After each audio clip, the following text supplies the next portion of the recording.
Job sits in the ashes, his body covered in sores, his fine robes now just rags. The air is heavy, silent. His friends stand by, their arms crossed, waiting for a confession he will never give. After all this time, after all their accusations, Job's spirit, though battered, is not broken. He looks up and a flicker of determination cuts through the pain in his eyes. Slowly, painfully, Job forces himself to his feet. The dry wind stings his open wounds, but he stands tall. "As surely as God lives," he says, his voice shaking but his conviction firm, "I will not deny my integrity. I will not speak falsely." He looks at his friends, these men who came to comfort him, and instead became his accusers. "You want me to admit to some secret wickedness, just to make you feel comfortable with my suffering. I will not lie to please you." His resolve hardens his face. Job knows the wicked face judgment, but that judgment belongs to God, on his timeline, not ours. This is his final attempt to reason with friends who have long since stopped listening.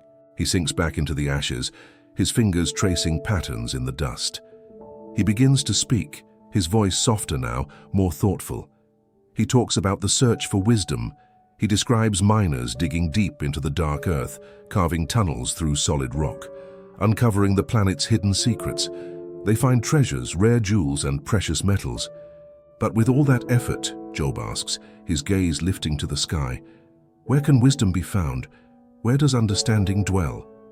He answers his own question, his words echoing in the quiet desolation. Wisdom belongs to God. To fear the Lord, that is wisdom. And to turn from evil, that is understanding. The wind picks up, swirling dust around his torn clothes. As he sits there, his mind drifts back. The scene changes.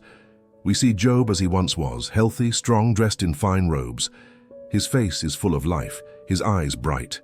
He remembers the respect he commanded. People would stand when he entered the city gates. Widows he'd helped would bless his name. Orphans he'd cared for would run to greet him. The poor rejoiced when he defended their cause. Even the city leaders would fall silent to hear his counsel. Justice and compassion flowed from him. He was a pillar of his community, bathed in a soft, golden light of honor and respect. But the light fades, and the memory vanishes. We return to the present. Job, thin, wounded, and alone in the ashes. The contrast is brutal, and the weight of it crashes down on him. He looks at his trembling hands, his tattered clothes. "But now," he says, his voice cracking with emotion, "I am mocked by young men whose fathers I wouldn't have trusted with my sheepdogs. They laugh at me. They spit on the ground near me." He touches a raw sore on his arm and winces. "At night the pain pierces my bones. My gnawing sorrows never rest." He hunches over, his body racked with grief and physical agony, a shadow of the man he once was. But then something shifts. He gathers his remaining strength and rises one last time, shaking but resolute. This is his final oath, his ultimate appeal to God himself.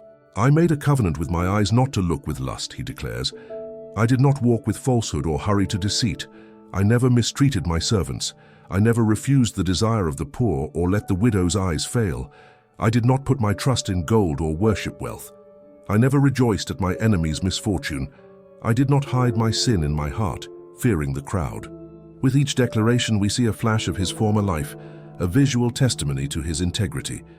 He concludes his oath, his voice ringing with desperate sincerity, "Let God weigh me in honest scales, and he will know my integrity. If I have sinned, let him judge me." He bows his head, a man with nothing left but the truth. The three friends are silent. They have no more words. But the silence is suddenly broken by a new voice, young and full of fire. A man named Elihu, who had been listening quietly, steps forward.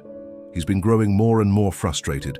He first rebukes the three friends, telling them they have failed completely. They condemned Job but never truly answered him. Then he turns his attention to Job. He sees the suffering, the sores, the grief carved into Job's face, but he speaks with bold conviction. "You claim to be righteous in your own eyes," Elihu says, "but you have charged God with injustice. God is far greater than you can possibly know." Elihu insists that God is not silent. He speaks through dreams, through visions, and yes, even through suffering, but people are often too busy defending themselves to listen. Elihu continues, his passion growing. He directly challenges Job's complaint that God is unjust and silent.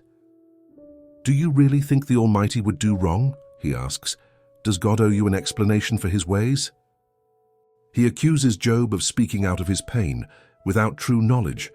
While the three friends attacked Job's character, Elihu attacks his arguments. He doesn't say Job is a secret sinner. He says Job is a limited human trying to comprehend an unlimited God. And throughout this speech, Job, weary and exhausted, just listens. His body is slumped, but his spirit is still awake, still searching. Finally, Elihu stops correcting Job and lifts his hands to the sky, his voice filled with awe. He begins to praise God's greatness, describing his perfect justice and his boundless mercy.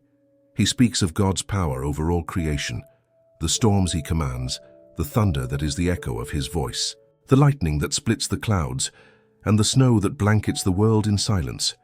As Elihu speaks of the storm, the world around them begins to change.